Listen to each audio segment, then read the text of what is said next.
যদি ভোটে ক্ষমতায় না আসে কোন সরকার, উনি জানেন যে ওনার কোনো ভোটের প্রয়োজন নাই। যদি ওনার ভোটের প্রয়োজন হতো তাহলে কিন্তু এরকম বেফাস মন্তব্য উনি করতেন না।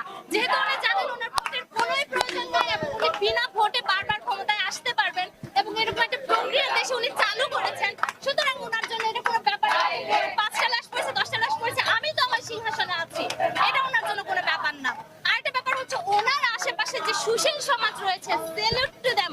কি তাদের মেধা, কি তাদের মনন, একটা শব্দ নিয়ে তারা পড়ে আছে রাজাকার। স্যাটার বলে যে একটা শব্দ আছে এটা ওনাদের জানাই নেই যে রাজাকার কে বলেছে।